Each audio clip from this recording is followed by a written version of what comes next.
It's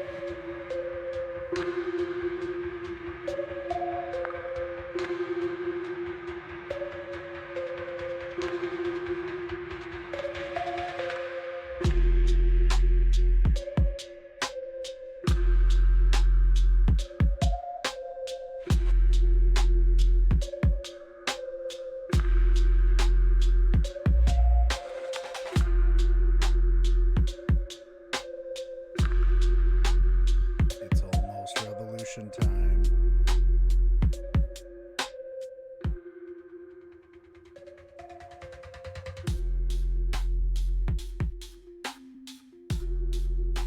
Crazy week. Too much, maybe even to talk about. But it's troubles with weekly wrestling.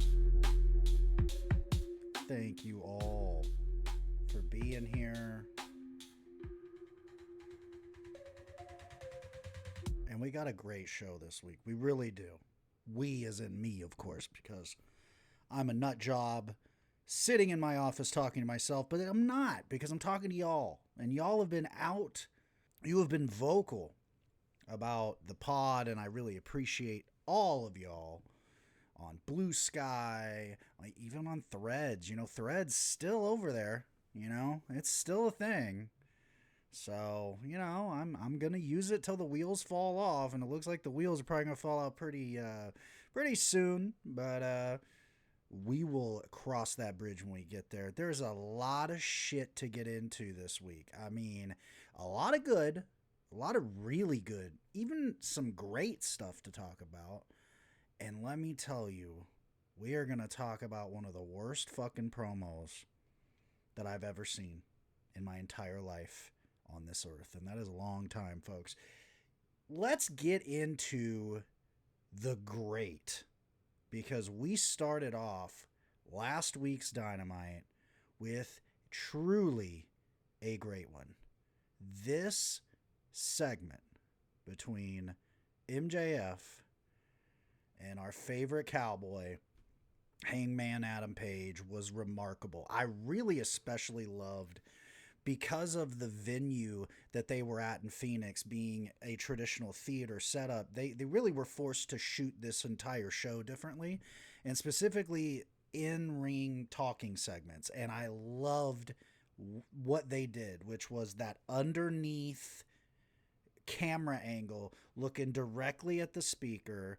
You saw like the silhouette, like the fucking eclipse, if you will, of the other person in the promo. I thought with MJF and Hangman, it lent itself so perfectly. I mean, this really was an epic confrontation even before anything got physical, because you know, this was what we wanted out of MJF, right? Like, we wanted the scathing promo, the making it personal, not that fucking 80s heel, like, catering to the, you know, oh, those dumb broads, right? Like, that's not the MJF that we signed up for.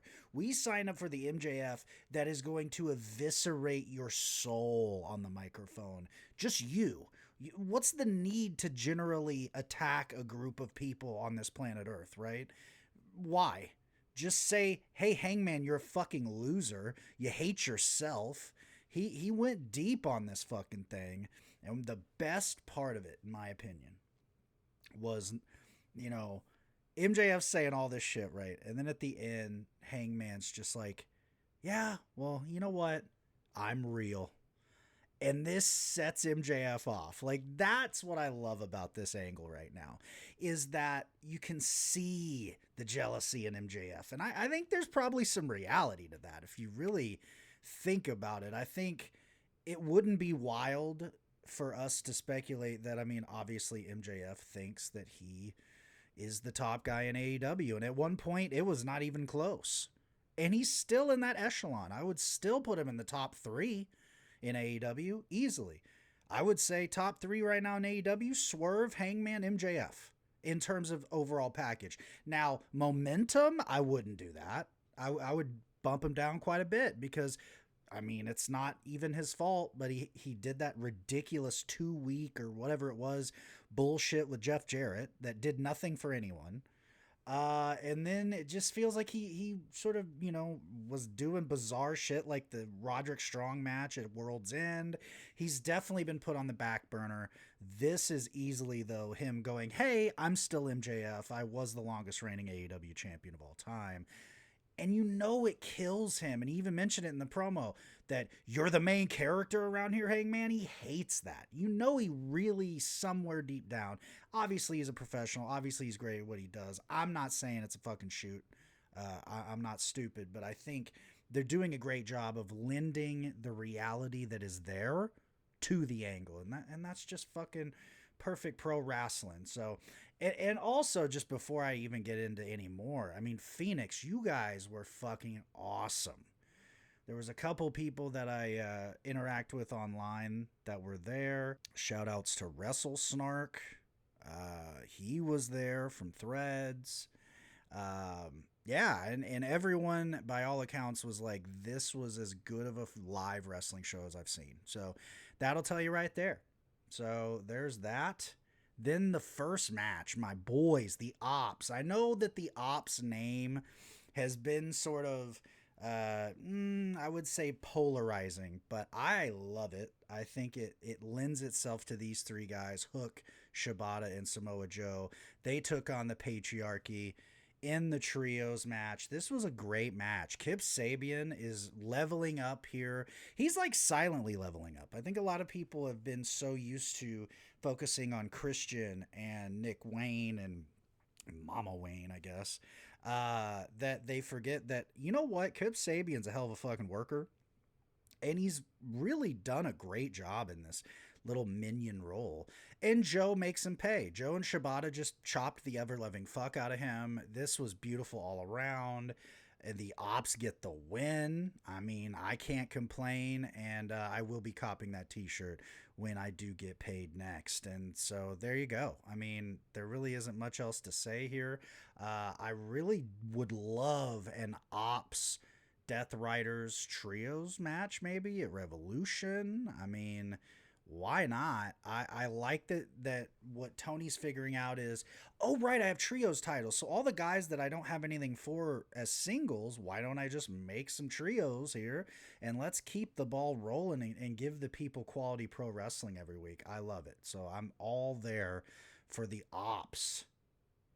And then, of course, these guys, I mean, they have been destroying each other all around the fucking country.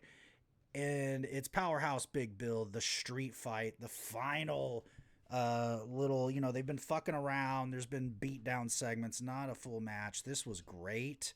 This was what a Haas battle with weapons and fuckery should be. There were a lot of really scary fucking bumps, mainly the finish where they had the fucking table wrapped in barbed wire and they just went, we could just do a fucking, it was a fuck up, to be fair. It looked like a weird choke slam thing. I think it was supposed to be Hobbs's spine buster, but either way, not only are we going to do that off the stage through a table with barbed wire wrapped around it, let's put the fucking steel steps stacked onto the stage just to get that extra air on it. And it was fucking crazy. Big Bill just taking the flat back, not even being able to look where he was going. I mean, absolutely crazy. And I think he did this, just being a great worker, is he made it look like he was literally stuck in that barbed wire. The only negative, and this seems to be a Powerhouse Hobbs thing, and I don't know what it is with TK and weird finishes with Powerhouse. I didn't hate the finish, but no one told anyone, I don't think, that you can win on a 10 count. I don't fucking ever remember a street fight ending in a 10 count. Either way, that's how this fucking ended. And I do recall that when he won the TNT title from Wardlow, same thing, by the way. I do think at least then that maybe that was a Texas death, but either way, bizarre finish here, but we get the result that I think needed to happen, which was Powerhouse get another big win, continue his momentum. Let's fucking go, man. I'm all about the Powerhouse Hobb push in the future. So really, really good. And again, Big Bill, and this is topical because Big Bill's former tag partner Enzo wanted to go out there and run his stupid fucking mouth about how AEW hasn't created any home talent. Well, I mean, your actual former tag partner, I would argue, is home talent because he was never given a fucking shot in WWE as a singles. I mean, he had one fucking angle that was really stupid with Bryan Danielson and lost. But it's bizarre, these grifters, these fuckers from old WWE. It's amazing. They sense that there's some fucking there's some desperation from the WWE side, and it's very obvious. I've been talking about it on social media. I mean, it's very clear that WWE is doing well financially. I'm not going to say they're not. I think they've sort of penciled themselves into where financially they'll be fine, but the product fucking sucks, and they know it. And I think that they're trying to find any way to keep the fan base that they have distracted from that reality. And we'll get into, again, the worst fucking promo I've seen in a very, very long time. That was on SmackDown. A lot of you already know. But man, I really gotta fucking put over how bad this fucker was. Either way, this was good. Weird finish, though. Powerhouse, big win. And yes, Big Bill. More important than you, Enzo, because I don't even know what the fuck you're doing. And this was more than a match, folks. Chris Statlander against Megan Bayne. Without going into details, there is a group of people that I love, that I have gotten very close to. And let's just say there was a fucking civil war between what was it, the Statlander one? I forget, but the Baniacs, as the great sit down, shut up, mark out host iBlade Daily coined the Baniacs. I am a Baniac, by the way, number one Baniac. Well, number two now. Blade's number one. I'll give you that. Against the Statlanders, or Statlandia maybe. Either way. Before the match ever happened, we totally just went fucking crazy about this thing. It was some of the most fun I've ever had revolving around wrestling in fucking my entire life. I just want to say that. I loved it. I want it to be known, those of you that are in this civil war, I love every second of this, okay? So it's never going to stop. If it annoys somebody, I mean, I do apologize, but I fucking love this. So it's going to go on forever. And of course, our goddess, Megan Bayne, did win, and won fairly. And I do want to say that on record. Yes, she did win fairly with the help from Penelope Ford. After the match, though, some fucking silliness occurred where old Thunder Rosa came down to even down the odds for old Chris Statlander. And there was a very weird instance with her with a steel chair and Penelope Ford where it just looked like they sort of stood there and like... It was almost like when you're back in the day on the Sega Genesis, when you would like hover over a character. It was like probably Mortal Kombat or something, and the sprite would kind of move a little bit. You know, that's what they did for like a solid minute and a half, and it was very awkward. But either way, this was a great match. Megan Bayne, another big win, and to be 100% honest, what a fucking debut little month that she has had, Megan Bayne. I mean, unbelievable momentum that she has right now, and it feels like, I mean, she could wrestle Toni Storm for the world championship and it would be like, okay, like I buy it. She could wrestle Mercedes for the TBS and I would buy it. I do think that we definitely don't need to jump to that too quickly, but she has been stellar. And of course, Chris Statlander, homegrown AEW talent, she is doing more than okay. We are good in that front for sure. She's not lost anything, and I'm interested to see the potential tag here between Bayne and Penelope Ford against Stat and Thunder Rosa. So good job overall. Like I said, weird instance there at the end, but you know, who knows who's at fault there. And then the main event was Orange Cassidy, Roderick Strong, the winner, moving on to Oceanside, California, Wednesday night to face Takeshita for the international title. This was unbelievably good. These guys have unbelievable chemistry. I mean, even going back to the match, I believe it was Revolution, where Roderick won the international title off Orange, like last year. I mean, that was great. This was right there with it. This was a great match. Classic moment as well, where Orange like loves Kyle because they're in the conglomeration, and then Adam Cole and Orange Cassidy just fucking hate each other. I love that. They're just going with it. They're like, yeah, this was a couple years ago that we hated each other. We still do, by the way. So I love that. I like Orange in the light denim, coming back to his roots, getting Jane back as this song. This felt like a rebirth of Orange Cassidy in a very good way. And Phoenix was there for it. Roderick fucking threw him around like a rag doll. And Orange is, I mean, man, he has really evolved into one of the premier stars in the business. Truly. I mean, it doesn't feel weird anymore when he walks out. Like, it's like, oh, right, yeah, Orange, okay. And that is kudos to AEW, because I'm telling you, anywhere else would have fucked this thing up. I know for a fact. So, in a shocker maybe to some, I mean, it'd be kind of weird, I think, if Orange would have came back and just lost to Roderick, I guess. But Orange Cassidy wins. He goes on, and at the end, of course, there's some fuckery with Takeshita and Orange and all that. And Kenny Omega runs out for the runoff, and he finds himself in possession of the International Championship. He gives a gaze to Orange. He gives a gaze to Big Take, and this is fun.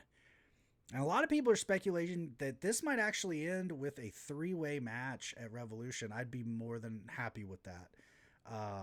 Yeah, really good job. I know, and I talked about it last week, people bitching about, oh my God, International Championship Series, who cares? Well, it's something. And you know what? Again, it's better than a guy stammering for 20 fucking minutes like WWE seems to love to do lately. There's that. You think I'm a little passionate? And let's just do it now. Let's go to the promo. It was announced before the show that The Rock was coming back to WWE on SmackDown, and anyone that knew anything about how tickets are moving knew that that was because they are not moving very well, and it's because they're a fortune. But like I said earlier, the product also is fucking terrible right now. So we got Rock coming out, and he stammered and he fucking stuttered, and you know, I wish I could play the video, but let's be real, I would be copyright stricken in 4 seconds, and very well might now. In fact, let's cover up that S real quick with something. I wonder what we could cover it up with. Let's see. Ah, there we go. That feels fitting. That fits this segment, in fact. You know, and this is the thing. Before anyone wants to come at me about, well, The Rock, come on. Yeah, I know. The Rock's one of the greatest in the history of this sport. One of my favorites, in fact. One of my personal favorites ever. Loved The Rock as a kid. As of late, he just comes off as a fucking shill. He comes off as a guy that put in a lot of money to his former employer, and he feels like he deserves the spotlight at every second. I don't know if that's his personal call. I don't know if that's Nick Khan fucking blowing smoke up his ass, trying to tell him that, the sky is fucking his to take and the world is his oyster and all this bullshit, and he's believing it. I don't know. But it's true. One thing is definitely true, that he is sniffing his own farts, and he is coming across as a fucking douche. And more importantly, really, to this segment, he's coming across as a guy that forgot how to fucking do this job. Because when I tell you he cut the same promo 4 fucking times straight, I don't know what happened. I don't know if somebody was like in the crowd, like, hey, this is kind of a shitty, this sucks, it's not good. Hey, Rock, yeah, you look weird. You look like a guy that's just been doing HGH and fucking everything else, and you're just mumbling. And I think he took that personal. I don't know. Either way, this sucked. This was so bad. And I know I keep saying that. Cody couldn't even fucking salvage this thing. He really, I mean, that face is literally what he did. he just sort of looked at The Rock like, huh? That's that. This sucks. Like, he really did. It was so bad. This was bad. It didn't do anything for WrestleMania. And then after the fourth fucking time that he fucking went on and on, right? He finally spit out the point of this whole thing, which was, I want you, well, he did say 80 times, I want you to be my champion, Cody. He didn't explain what that even meant or whatever. But either way, at fucking Elimination Chamber, you give me an answer. And that was it. And that was the thing. And by the way, this followed the announcement that WrestleMania next year is in New Orleans, where the SmackDown was. So can you imagine the fucking horror? Everyone's like, yeah, WrestleMania next year. And then you saw one of the worst segments in WWE history. Holy fucking shit, buddy. Wow. So there you go. Let's get to some good ass wrestling. Let's get that piece of shit off the fucking screen. Because this was not shitty. We had Collision pre-taped from Phoenix. And we got a fucking banger to start us off here. The Beast Mortos and Hologram doing this forever, it seems. What a fucking match. I mean, I think this might be their very best so far. And they've had a handful in AEW. I know the Wrestle Dream one was really, really good. Their first one ever was really good. I believe it was last year in Texas, I want to say. But either way, this one I think was as good as any of them that they've ever had. Mortos, they got to jump on the Mortos fucking train with the rest of us that are very aware that Mortos is great, because he is just a unique talent in the ring. Such a big guy and so fucking athletic. He was there for everything Hologram threw at him. And that's another one. Hologram coming back from injury. He looks phenomenal. He looks better than he did.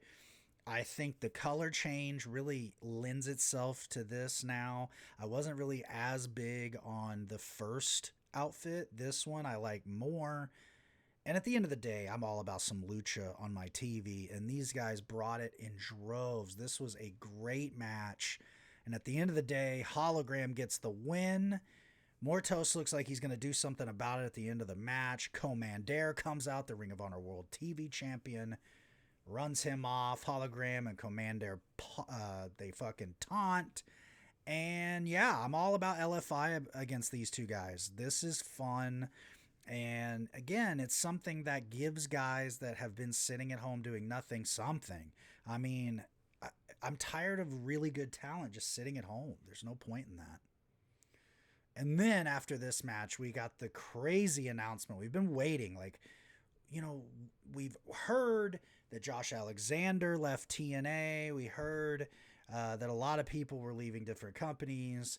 But we got the confirmation the Speedball Mike Bailey is coming to AEW. And they had a really cool video package of his stuff all around the world. New Japan Strong. And I can't think of a better place for Mike Bailey to go than AEW. I think had he gone to WWE, I mean, he would have, let's be real, he would have been thrown in NXT. He would have been given a ridiculous name. I don't know who that could be in reference to. And he would get lost in the shuffle.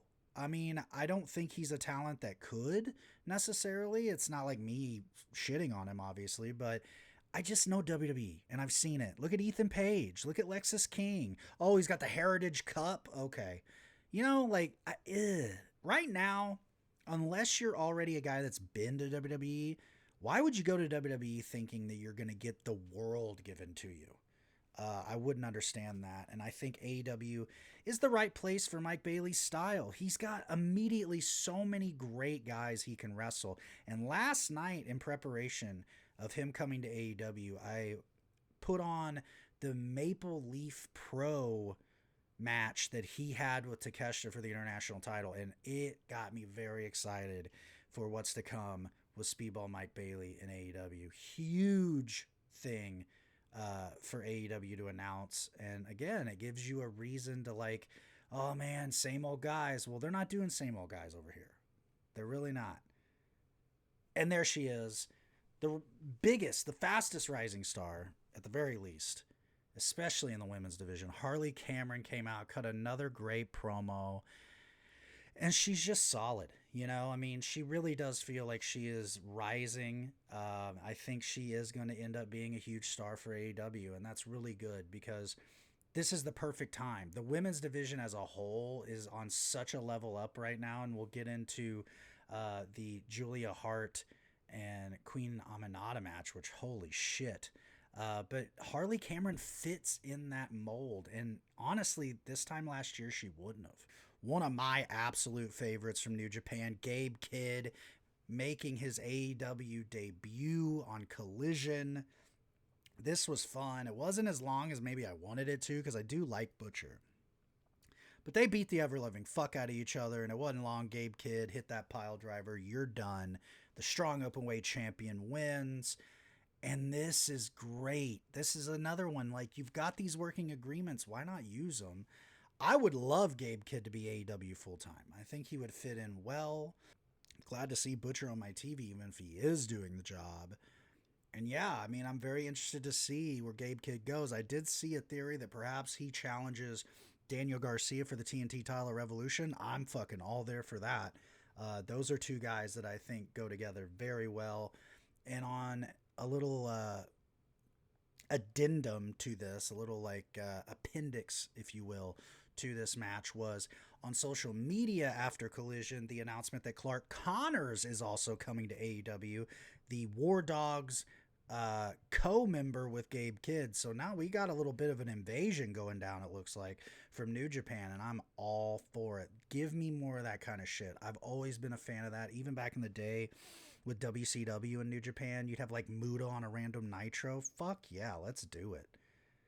And speaking of let's do it, this fucking match was unbelievable. Queen Aminata against Julia Hart. These two women, you want to talk about beat the shit out of each other. They beat the shit out of each other more than anybody on the whole card. These two women went at it. They really both have gotten so much better. I'll say this right now. Queen Aminata, you're getting to a point where you got to do something with this woman. My God. I mean, her being the jobber to the stars is just not working anymore. She was fantastic in this match. Julia Hart looks to be finally fully 100% from her injury, so that's great. This is one that I want to see again. I want these two women to run it back. At the end of the day, though, this was a beautiful story of Queen Aminata, the bigger woman, just wearing down Julia Hart. She drew blood on Julia Hart. Just fucking beat her down. But at the end, Julia Hart pulling out the awesome octopus stretch hold, and she gets the submission out of nowhere. I love that for this finish. It really did feel like she just pulled it out at the last second when Aminata looked like she was too much for Julia Hart to handle. Give me more.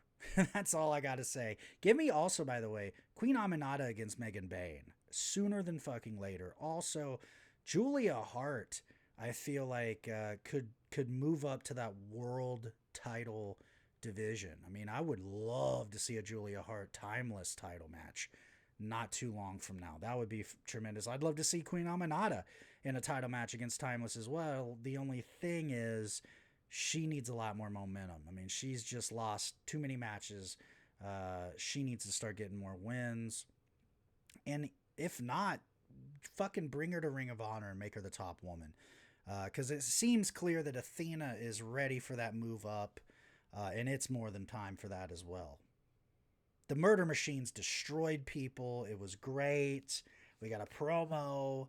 I am all for Murder Machines against the fucking Hurt Syndicate for the belts. If that's where this leads, I'm all for it. Four guys that can work and look believable, beating the ever-loving shit out of each other. So, huge fan of Brian Cage, huge fan of Lance Archer. I'm, again, another example. They're taking guys and girls that were kind of sitting on the sideline and doing something with them. It's what made the Attitude Era back in the day a success, and I think it will make what AEW is doing now and in the future, if they continue, a success as well. AEW World Trios titles, Death Riders defending against Cool Hand, Daddy Magic, and the TNT champion Daniel Garcia. You know, I said it, I think, in that Trios three-way match from a week or so ago, and I'll say it again. It's nothing against Cool Hand or Daddy Magic, but why is Daniel Garcia with these guys again? I feel like he needs to be defending that TNT title every week and make his reign important. I mean, I can't remember, maybe what has he had, even more than 3 defenses of the title so far? It definitely feels like a fumble right now, which is a shame because they really made it a big deal when he beat Jack Perry for the belt. So with that said, I thought this was a really good match though. I mean, Daddy Magic can fucking work his ass off. He might look like a plumber. He might look like, you know, your dad's best friend from back in 1996, but he can fucking perform. I think Cool Hand, I mean, he's also a guy that has come in there and shown like, hey, I got in some shape while my wife was having our child. You know, it's not like he was sitting around fucking getting unhealthy. He definitely looked like he was ready to go here. And the Death Riders do what they do. They isolated, they cheated, and they got the fucking win here on old Cool Hand. And at the end, it looks like it's just going to be a complete and utter fucking beatdown. But out comes Copeland, and he's got chairs in hand. This was awesome. He fucking concertos Pac. He looks like a psychopath, and Moxley looked shook. This really finally feels like it's not just the Death Riders killing everybody for no reason, getting the win at the last second. Like, fuck, this is boring. It was finally like somebody getting the upper hand. With that said, I still go, well, but where does Jay White fit into any of this, right? He's been that guy right with Copeland this whole time going after the Death Riders, but it's like it's again another TK criticism where he gets guys to a certain level and women to a certain level, and then it's almost like unless you're, you know, a Copeland or someone on that level, you just sort of get either put to the side or you get thrown into this like, oh, here's a consolation prize. And I don't want that for Jay White. I think he has proven himself as a top guy in AEW, and I think that they need to treat him as such. But other than that, this was great. Again, more title defenses. At least they're doing it with the trios titles. I guess it's, you know, it's a slow process. Maybe next week we'll get a TNT championship match with old Daniel. I don't know. But either way, solid match and a great job. And then we had Taya Valkyrie and Deonna Purrazzo in the back. They're pissed at Harley Cameron. They haven't forgotten about her. And they say something interesting here. They say that they are not the only members of Vendetta. You have not seen all of Vendetta, is exactly what they say. Which I thought, okay, that's pretty interesting, right? So we've got more Vendetta coming. I don't know who could be part of that, but we definitely have that. And next was the best wrestler alive, Max Caster's Open Challenge, and nobody's ready for him, folks. I mean, he is the best wrestler alive. However, unfortunately for old Max, Brody King returned and absolutely squashed him like a bug. And that was it. End of fucking story. We go back to the back, and by the way, also Brody King, great. I really do hope that we end up with him and Okada for the Continental Championship. I think that'll be a great match, and I think a great way of him proving how good he is in the ring. He's not just a big guy with a great look. We had Lexi Nair in the back with the Outrunners, and they run head-to-head with the Hurt Syndicate, the champs, and they say, you know what? How about you wrestle the Murder Machines, and if you beat them, you get a tag title match. And you know the Outrunners, the youngest men alive, they're all for challenges. They're like, all right, motherfucker. Yeah? Okay. All right. And that's what we got, folks. So that is exciting. And then, of course, that leads us to our main event of the evening. And unfortunately, I wish I could be just so fucking pleased by this match right here. But, it was a great match. I want to say that first and foremost. It was a great match. I think probably Bandito's best match, maybe ever in AEW, and that's putting a lot out there, and that's a great testament to Jericho as well. I'm not gonna downplay him. He was on in this instance. Jericho was on his game and really felt like a guy that could wrestle at a high level. With that said, I'm fucking over Chris Jericho. I'm over it. I fucking think it's ridiculous that we've got the Ring of Honor World Championship on the guy. We keep hearing these rumors that, well, it's because Ring of Honor is going to get a traditional TV deal, but we don't see that. We're not seeing that. So for me, it just doesn't feel like the return is there. And it's just, it's hurting a lot of things. And for one, I think Bandito should have won this match. I think he just came back. He's only had one match? I think literally maybe two, if you count the trios match on Global Wars for Ring of Honor, since coming back from the concussion, which was also from coming back from the wrist. I felt like this was time. I thought it would have been a cool little thing for Bandito to be a 2-time Ring of Honor World Champion, but of course that did not occur. So Bandito did level up, I will say that. I can't say Jericho held him down, but with that said, we really are in a moment of like it's really 0 hour, no pun intended, for fucking Chris Jericho to be done as a Ring of Honor World Champion. Let's go, guys. This is fucking ridiculous in my view. So that leads us to the little Dynamite preview for Wednesday, February 26th. And number one with a bullet to me is this match right here. The bounty match, Will Ospreay against Brian Keith. This is very intriguing. And obviously, shout outs to the graphic people in AEW. This was awesome. Obviously, I think Will Ospreay wins, but I think this is going to be another one, again, like Bandito with Jericho, where Brian Keith will level up after this. This will be a huge thing for his career, and I'm glad that they're giving him things to do other than just being Jericho's little fucking Barker, because that doesn't have that many legs. So that will be great. Will Ospreay, of course, it has been made official, him, Kyle Fletcher in a cage at Revolution. That will be absolutely insane. Who knows who will be the one to jump off that cage? I think we know it's probably going to be Ospreay. Then we got Deonna Purrazzo against Harley Cameron, and I think there's a great possibility we see that new Vendetta member here. I don't know who it could be, like I said earlier. There's many, many women that could fit that description. I wouldn't even be mad if it was somebody like Queen Aminata, by the way. I think she could fit with them pretty well.